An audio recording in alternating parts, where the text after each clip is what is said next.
fait 51 ans que je suis à La Réunion. Je suis dans l'eau 2 à 3 fois par semaine. J'en ai jamais vu et je ne souhaite pas en voir d'ailleurs, comme je vous le dis.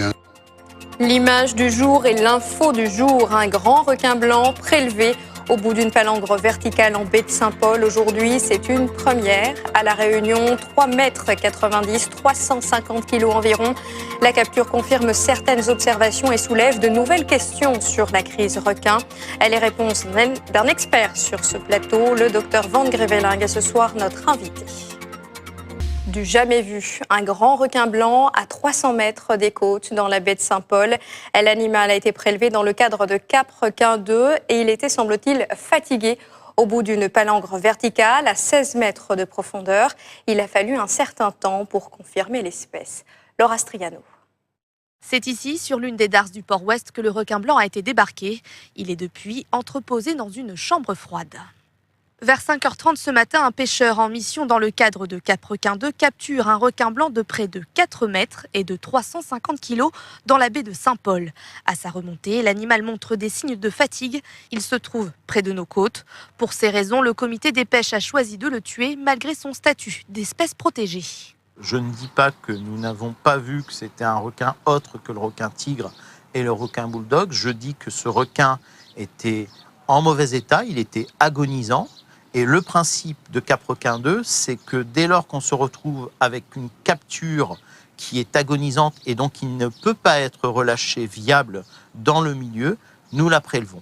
Tout cela ne prend pas le pas, je ne parle pas de prendre le pas, je dis mesure de précaution que nous assumons au sein du comité régional des pêches. Nous avons beaucoup d'affaires de requins blancs qui auraient été observés par des pêcheurs, par des plaisanciers, qui ont été relatés, d'accord, mais nous n'avions jamais eu officiellement cette identification. Selon le comité des pêches, c'est la première fois que cette espèce est formellement identifiée à La Réunion. L'autopsie du requin blanc sera pratiquée demain. Effectivement, c'est la première fois que l'espèce est formellement identifiée à La Réunion. La première réaction ce soir est celle des pêcheurs et plongeurs. Cette capture vient confirmer leurs observations, mais attention, disent-ils, aux conclusions hâtives. Guillaume Perron. La capture d'un grand requin blanc, la nouvelle ne passe pas inaperçue. Pour beaucoup d'usagers de la mer, cette pêche est une grande première. Ça fait 51 ans que je suis à La Réunion. Je suis dans l'eau 2 à 3 fois par semaine.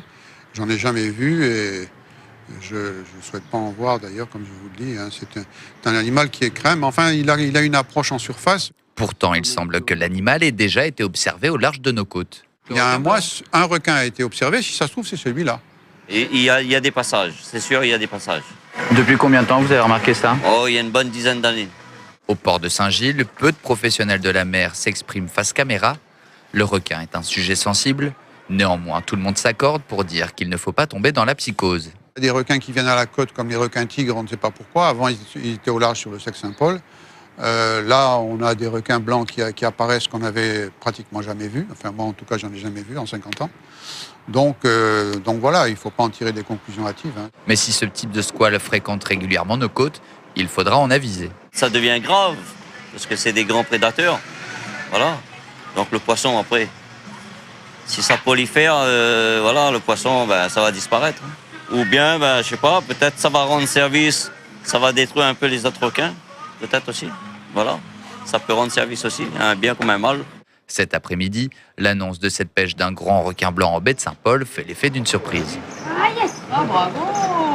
Et c'est un nouvel élément dans la crise requin. Est-elle en train de s'aggraver? L'analyse sur ce plateau du docteur Jerry Van Greveling de l'association Squalidé. Bonsoir. Bonsoir. Merci d'avoir accepté notre invitation. Le requin blanc est dangereux pour l'homme. Pas de conclusion hâtive, mais évidemment, cette question est sur toutes les lèvres. Cette capture est-elle la première d'une longue série? Je ne pense pas, ce serait une surprise. Comme vous l'avez dit dans votre intitulé, la présence du requin blanc a été suspectée, fortement suspectée. Elle a été observée à plusieurs reprises. On n'avait jusqu'à présent jamais eu de preuves, d'authentification formelle de cette présence. Maintenant, c'est chose faite. Cela dit, il ne faut pas en tirer des conclusions hâtives, comme vous l'avez dit. Ça veut dire qu'il est trop tôt pour parler d'un risque de colonisation? Absolument. C'est une espèce qui est connue pour être côtière, pour être aussi capable de faire des incursions pélagiques, c'est-à-dire des grands voyages à travers l'océan sur parfois des milliers de kilomètres. Donc ce requin vient peut-être vient probablement de rivages extrêmement éloignés, comme l'Afrique du Sud, les côtes est de l'Afrique, Madagascar, où sa présence est connue depuis maintenant un certain temps, peut-être même l'Australie. Donc il était probablement de passage et il a croisé un engin de pêche. Évidemment, est-ce qu'il peut y avoir un lien entre cette pêche d'un requin blanc et la crise requin qui frappe depuis 2011 ? Il y a eu 24 attaques, dont 7 mortelles. On pense à l'attaque atypique de Sarah, justement, dans la baie de Saint-Paul. Je pense que l'implication du requin bulldog, de l'espèce qui a été majoritairement, même exclusivement, quasiment désignée durant la vingtaine d'attaques qu'on a connues ces 5 dernières années, n'est pas remise en cause par cette capture, par cette observation.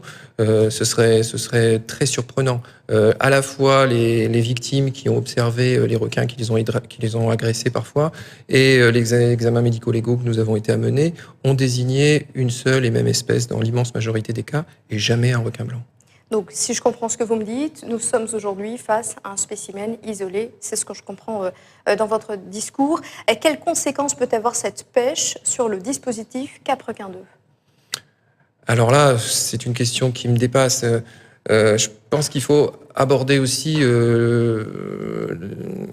la question du statut de cette espèce. C'est une espèce, vous l'avez dit, qui est potentiellement dangereuse, mais qui est aussi protégée. C'est une espèce qui est protégée par plusieurs conventions internationales, dont la France est signataire, qui est protégée par plusieurs États dans le monde, y compris les États où cette espèce a été responsable, en tout cas désignée comme responsable d'un certain nombre d'attaques. Donc il faut aussi se poser la question de la conduite à tenir si effectivement une autre capture de ce type venait à survenir. Est-ce que la bonne mesure serait de jouer la carte de la sécurité en premier et le prélèvement, ou une mesure, disons, plus tournée vers la connaissance scientifique, avec le relâché de l'animal, avec un certain nombre de capteurs, d'émetteurs satellitaires ou acoustiques pour savoir quels sont exactement les déplacements de cet animal, d'où vient-il ? Nous aurons peut-être des réponses grâce aux prélèvements qui seront menés demain lors de la dissection. La génétique peut nous apporter des informations à ce sujet-là, mais parfois un animal vivant peut donner plus d'informations qu'un animal mort et donner aussi des résultats probants en termes de prévention lorsqu'il est relâché, en tout cas lorsque c'est un individu qui n'est pas impliqué dans l'accidentologie locale. Un spécimen, pour l'instant, une dernière question. Est-ce que l'arrivée de l'été austral et le réchauffement des eaux de la Réunion va rendre cette présence peut-être plus propice ? Alors encore une fois, c'est très difficile de répondre puisque, comme vous l'avez dit, c'est une capture excessivement rare, exceptionnelle. Depuis 25 ans, moi je cours, entre guillemets, après la preuve de la présence du requin blanc et je ne l'ai qu'aujourd'hui. Donc en déduire des données ou des informations, des interprétations sur la saisonnalité serait vraiment présomptueux et en tout cas, il est trop tôt pour pouvoir répondre à ce genre de questions. Voilà, et puis je rappelle que la dissection de l'animal est donc prévue demain. Voilà ce que l'on pouvait dire sur la capture de ce requin blanc. Merci pour l'ensemble de vos éclairages.